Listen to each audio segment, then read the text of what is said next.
Okay, so for decades, we've basically been fighting two huge environmental battles at the same time. One is against the air pollution that makes us sick, and the other is against the greenhouse gases that are heating up the planet. But what if I told you that, in a weird way, one of these problems was actually helping to hide the other? Let's get into it. It's a pretty wild paradox when you think about it. I mean, we're doing a great job cleaning up our air, which is fantastic for our health. But at the same time, it feels like global temperatures are suddenly speeding up. What is going on here? What's the hidden connection? You know, this quote from MIT's Jesse Kroll just nails it. The idea that some of the gunk we've been trying to get rid of was actually acting like a mask for climate change. It wasn't stopping it, not at all, just hiding it. To really get our heads around this, we need to talk about a problem that was basically hiding in plain sight. For years, the Earth has been running a low-grade fever, but we just couldn't see the true number on the thermometer. Think of it like this: an accidental planetary sunshade. The same nasty pollution from burning fossil fuels, the stuff that gives us acid rain and smog, was also unintentionally creating a giant parasol over the Earth. It wasn't stopping the warming, but it was definitely hiding how bad that fever was getting. So what is this accidental sunshade made of? Well, the answer is these tiny, tiny little particles floating around in our atmosphere. Scientists call them aerosols. And when I say tiny, I mean it. They are microscopic, smaller than the width of a human hair. But there are billions of them. In just one deep breath, you can inhale tens of millions of these things.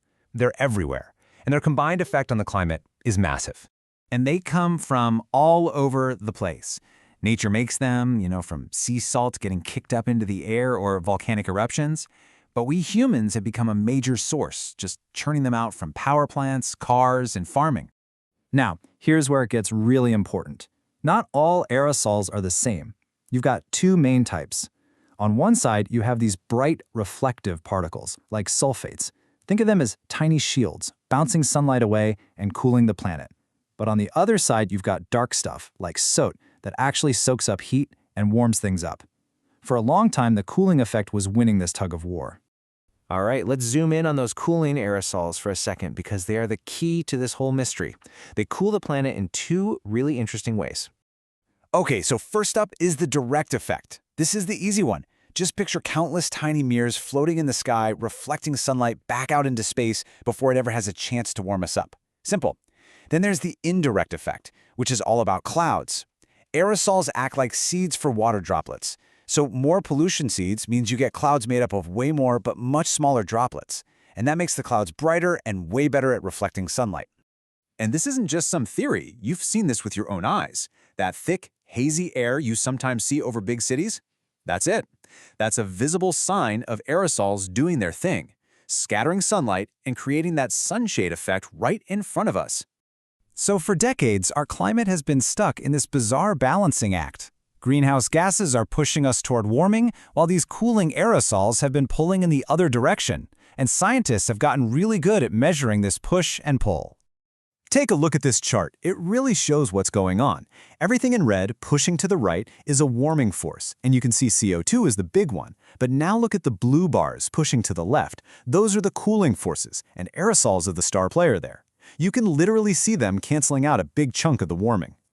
So, how much of a difference did they make? Well, the estimates say that our own pollution produced a cooling effect of up to 0.9 degrees Celsius. That's a huge amount of warming that was happening behind the scenes, totally hidden from view. Here's another way to see it. That red curve shows all the warming pressure we're putting on the Earth. But the blue curve, the cooling from aerosols, is pulling it down, holding it back. For a long time, that pollution shield was helping us out. But what happens when we start taking that shield away? And this is where we get to the great unmasking. See, that cooling effect was always a temporary fix. It was like putting a Band-Aid on a much, much deeper problem. And now, that Band-Aid is coming off. This slide right here is the absolute key to understanding everything. It's their lifespan. Aerosols are super short-lived. They get washed out of the sky by rain in a few days, maybe a couple of weeks. Carbon dioxide, on the other hand, that stuff is in it for the long haul. It stays up there for hundreds of years. And that is the whole story. As we, rightfully, clean up our air and get rid of those short-lived cooling aerosols, we're not constantly replenishing that sunshade. But all that CO2 we've been pumping out for a century, it's still up there. And now its full warming power is finally being let loose. The mask is off. Some scientists have called it an unfortunate climate penalty. It's a tough pill to swallow. We're essentially paying a short-term climate price for doing something that's absolutely necessary for our health. It doesn't mean we should stop cleaning the air, of course not, but it does mean we have to be ready for the warming that we were hiding from ourselves. So, our success in fixing one massive environmental problem has just revealed the true, terrifying scale of another. For the first time, really, we're seeing the planet's real fever, without the cooling effect of our own pollution. And that forces us to ask a really tough question.